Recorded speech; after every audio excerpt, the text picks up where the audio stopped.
Greetings once again, and welcome to episode number 6 of Stock Market Gambling 101. There's my beautiful logo. Sorry that I missed putting it in to start with. An interesting side note here is the 3 stocks that I bought in the previous video, number 4, CHRS, UWTI, and OAS, right here. As you can see, they didn't do too well. I lost a total of about, it looks like 20 bucks or so, 21 bucks on those 3 stocks on that play. I've made the rule recently that I don't sell before 7 a.m. and I'm hoping that rule will help keep me from making mistakes like this in the future. Interestingly enough, however, it appears I didn't really make a mistake in selling them because all 3 stocks have values lower than what I sold them for at the current time. So anyway, the main purpose of this video is to just clarify my exact strategy right now.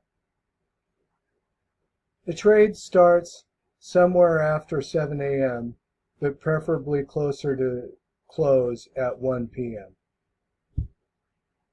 Probably the best time to buy a stock is about 12:20, about 12:20 to 12:30, something like that. In other words, 30 to 40 minutes before market close. This is good because it gives you enough time before market close to see a little movement in your stock before you decide on a price to buy it at. And a good order to use to give yourself a little action before you make your move is the stop limit buy. This is how I generally buy. The reason for this is just a little added insurance that a stock is not going down, down, down. For example, XYZ stock is $30 per share.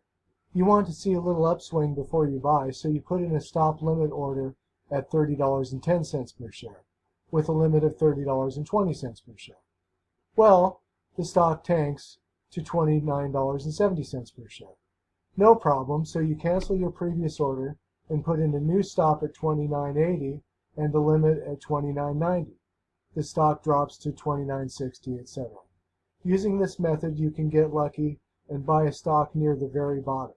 But what do I know? Remember my disclaimer, I ain't no expert.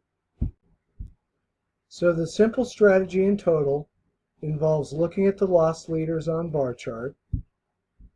Here are the loss leaders, and among the loss leaders, look for a stock that is rated as a strong buy.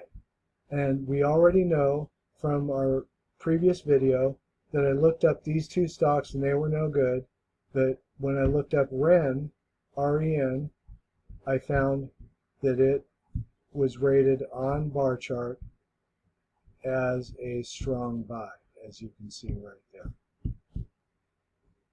And when you do decide to buy the stock, you should probably try using my method above of using a stop limit buy order, and do it sometime during the last hour before the market closes, preferably.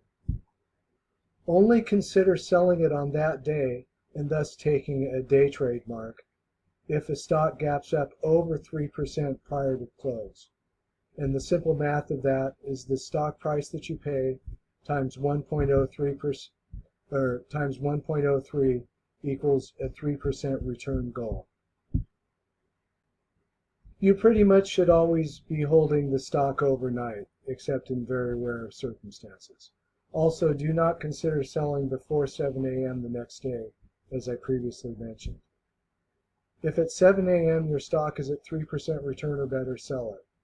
Maybe that should be 4%, I don't know. I decided to start getting a little bit more stubborn and have not been using stop losses, which is of course how I got myself into trouble with YRD. Live and learn. Set your stop losses how you like and if you like. One thing I think I would recommend, however, is always ride out the first half hour of trading. Never sell a stock before 7 a.m. The strategy after 7 a.m., simply put, is to place a limit sell order at 3% return. Now, you can set this rule here however you like. You could choose to always dump your stocks sometime during the last hour of trading and then buy something else.